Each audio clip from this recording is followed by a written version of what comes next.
News when you want it with Bloomberg News Now. I'm Dan Schwartzman. We check markets all day long here at Bloomberg. More gains today on Wall Street on the news Israel will hold direct talks with Lebanon, and the U.S.-Iran ceasefire appears to be holding up. The Dow finished up close to 0.6%. The S&P 500 saw a seventh straight session of gains, up 0.6%, while the Nasdaq gained over 0.8%. The 10-year Treasury yield is at 4.290%. The 2-year yield is at 3.782%. More details emerging on the upcoming direct talks between Israel and Lebanon. Negotiations will begin next week at the State Department in Washington, with Israel represented by Ambassador to the U.S. Yechiel Leiter, while Lebanon will be represented by its ambassador to Washington, Nada Hamedeh Moawad. That's according to Axios' Barak Ravid. Israeli Prime Minister Benjamin Netanyahu announced direct talks would occur, saying, quote, "In light of Lebanon's repeated calls to open direct negotiations with Israel, I instructed the cabinet yesterday to open direct negotiations with Lebanon as soon as possible." Meanwhile, Israel continues its assault of Hezbollah, with Defense Minister Yisrael Katz saying over 200 Hezbollah militants were killed on Wednesday, with 1,400 Hezbollah militants killed since the start of operations. Bloomberg's Tyler Kendall gives us more details on the ongoing situation with Lebanon. This White House still maintains that any discussions about Hezbollah and Israel's separate front in Lebanon was not part of any ceasefire agreement. However, in a sign that there was this mounting pressure that it could be a roadblock, NBC News reported earlier today that President Trump had called Benjamin Netanyahu yesterday and asked him to scale back the strikes. That's Bloomberg's Tyler Kendall. You can hear more of the conversation on the Bloomberg Balance of Power podcast. The White House says the U.S. will hold direct talks with Iran in Islamabad, Pakistan, starting on Saturday, with Vice President J.D. Vance expected to lead the American delegation. Both sides so far have appeared to have paused strikes across the region after President Trump's announcement of a truce after nearly 6 weeks of fighting. The situation in the Strait of Hormuz is little changed, even as a handful of Chinese vessels lined up to exit the Gulf.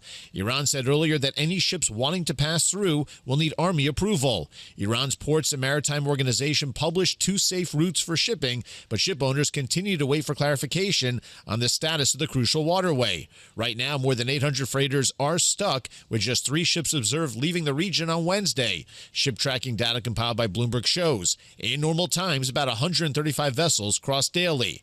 The Iranian attacks on the east-west Saudi Arabian pipeline has led to a loss of approximately 700,000 barrels per day. That's according to the Saudi press agency, citing an official source at the Ministry of Energy. NATO Secretary General Mark Rutte spoke in Washington today after meeting privately with President Trump Wednesday evening. Rutte says Europe will have to take more responsibility in the alliance. Europe is assuming a greater and fairer share of the task of providing for its conventional defense. And from that, there will be no going back, and nor should there be. This is a move from unhealthy codependence to a transatlantic alliance grounded in true partnership. Rutte also admitted that some NATO allies may have dragged their feet when the U.S. asked for some assistance. When it came time to provide the logistical and other support the United States needed in Iran, some allies were a bit slow, to say the least. In fairness, they were also a bit surprised. To maintain the element of surprise for the initial strikes, President Trump opted not to inform allies ahead of time, and I understand that. That's NATO Secretary General Mark Rutte. First Lady Melania Trump, speaking at the White House, addressed rumors that she knew Jeffrey Epstein and had knowledge of his crimes.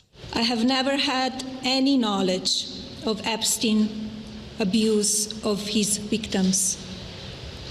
I was never involved in any capacity. I was not a participant, was never on Epstein's plane, and never visited his private island. Melania Trump called on Congress to hold a public hearing centered on survivors of Epstein's crimes with a chance to testify before lawmakers. The First Lady's press conference seemed strangely timed after the president had appeared to have shifted the conversation about his own ties to Epstein to the background. Elevated oil prices from the Iran war are raising fears of stagflation in the market. The White House economic advisor Kevin Hassett says he still sees the economy growing by 4 to 5% this year, thanks to deregulation and tax cuts. You know, we just got advanced durables numbers that said that orders for capital goods and shipments of capital goods are at an all-time high. All of that is happening because of optimism that President Trump not only will resolve this in the short term, but in the long term, his policies are going to create a golden age. White House economic advisor Kevin Hassett making the comments on Fox Business. News when you want it with Bloomberg News Now. I'm Dan Schwartzman, and this is Bloomberg.